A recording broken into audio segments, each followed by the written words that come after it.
Hits red FM. കേൾക്കൂ കേൾക്കൂ കേട്ടുകൊണ്ടേയിരിക്കൂ. Hi, hello, namaskaram. Welcome to the show. This is Arju Hemant and yes, today World IVF Day. എന്നോടൊപ്പം ചേരുന്നു Dr. Parishram Gopinath, Senior Consultant and Scientific Director at Saima, the Women's Hospital. നമസ്കാരം doctor, welcome to the show. Thank you so much. How are you? I am good, thank you. All right. Infertility അല്ലെങ്കിൽ ഇത് actually ഇപ്പോൾ current ഒരു സിനാരിയോയിൽ ഭയങ്കരമായിട്ട് കൂടുന്നു, അല്ലെങ്കിൽ ആളുകളിലേക്ക് ഭയങ്കരമായിട്ട് ഇപ്പോൾ യങ് കപ്പിൾസിനൊക്കെ ഭയങ്കരമായിട്ട് അത് വറി ചെയ്യുന്നു. അങ്ങനെയല്ലേ ഈ ഒരു ജനറേഷൻ ഇപ്പോൾ കടന്നു പോയിക്കൊണ്ടിരിക്കുന്നത്? Yes, to a certain extent, ഇപ്പോഴത്തെ സിറ്റുവേഷൻസിൽ I think we end up seeing കുറേയും കൂടി ഇൻഫെർട്ടിലിറ്റി ഇന്നത്തെ ഒരു ജനറേഷൻ ഓഫ് പീപ്പിൾ കാണുന്നുണ്ട്.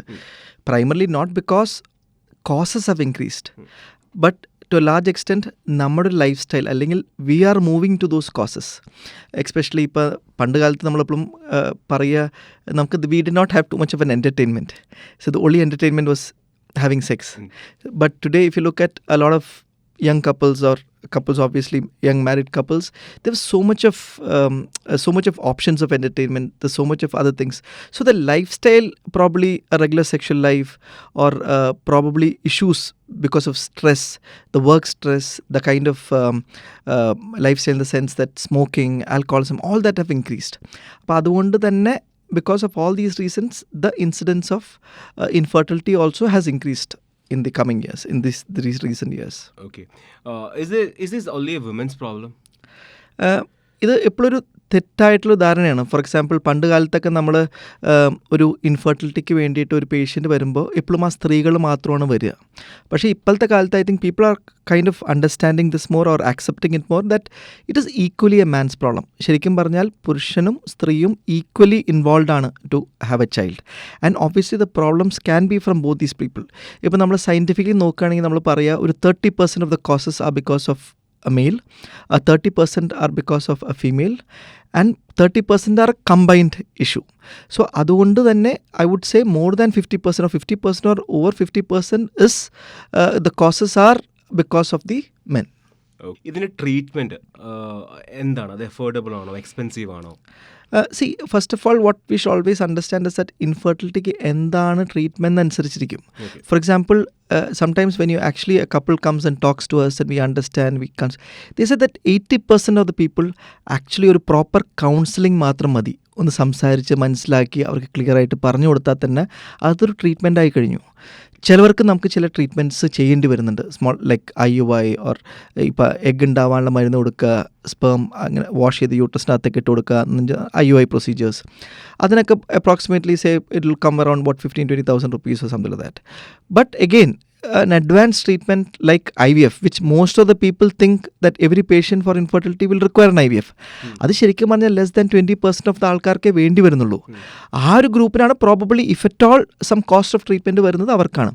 അതും ഇന്നത്തെ കാലത്ത് നമ്മൾ അതിൻ്റെ ഒരു കോസ്റ്റ് വിചാരിക്കുകയാണെങ്കിൽ I will still not say that it's very expensive treatment in comparison to ഇന്നത്തെ കാലത്ത് നമ്മളൊരു കോർപ്പറേറ്റ് ഹോസ്പിറ്റലിൽ പോയിട്ട് നമ്മളൊരു ഗ്യാസ്ട്രോ സർജറി ചെയ്യുകയാണെങ്കിലോ അല്ലെങ്കിൽ ഒരു അപ്പൻഡിക്സ് സർജറി ചെയ്യുകയാണെങ്കിലും ഈ ഒരു IVFൻ്റെ കോസ്റ്റ് തന്നെ അതിലും വരുന്നുള്ളൂ. പക്ഷേ that concept or people always think that fertility is A very expensive treatment. ഇത് ഏജ് ഒരു മാറ്റർ ആണോ? Probably one of the most important parameter ഇന്നത്തെ കാലത്ത് age. So from earlier, taking the question from the earlier question that you had asked, is it increasing today?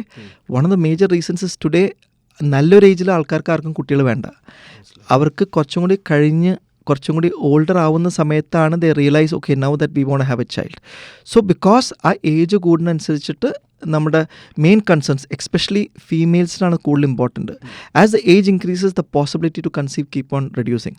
As the age increases നമ്മൾ എന്ത് treatment ചെയ്താലും അതിൻ്റെ ഒരു ഫലം കുറഞ്ഞുകൊണ്ട് വരും. So what's a message you would like to give to the people, the couples who are struggling with infertility? See, I think one of the biggest or probably what I felt most of the current couples are facing today is that അവരെപ്പോഴെങ്കിലും ഒരു treatment വേണ്ടി പോകുന്ന സമയത്ത് everybody are just pushed into a particular treatment.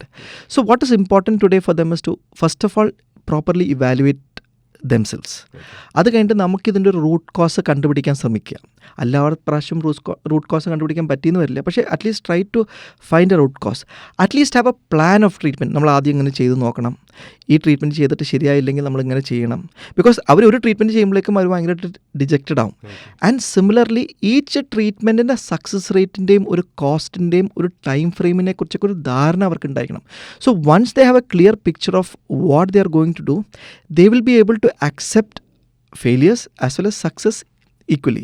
മറ്റേതെന്താ, ഒരു treatment ചെയ്ത് ശരിയാവാതെ വരുമ്പോഴേക്കും അവർ ഭയങ്കരമായിട്ട് ഡിജക്റ്റഡ് ആവുന്നു, മോറലി ഇതാവുന്നു. And to a large extent ഫെർട്ടിലിറ്റിയുടെ improvement or success rate of a fertility is also relate to the patient's mindset. അവർ ഭയങ്കര സ്ട്രെസ്സാണ്, അവർ ഭയങ്കര ഒരു ഡിഫിക്കൽട്ട് സിനാരിയോയിലാണെങ്കിൽ നമുക്കൊരിക്കലും ആ ട്രീറ്റ്മെൻറ്റ് വളരെ സക്സസ്ഫുള്ളായിട്ട് ചിലപ്പോൾ ചെയ്യാൻ പറ്റിയെന്ന് വരില്ല. So as a patient and proper informed ഒരു treatment strategy is the most important strategy as far as their treatment is concern. Alright. അപ്പോൾ thank you so much doctor. Thank you so much. ഇതൊരു നല്ലൊരു message ആയിരുന്നു എല്ലാവർക്കും, എല്ലാ young കപ്പിൾസിനും specially.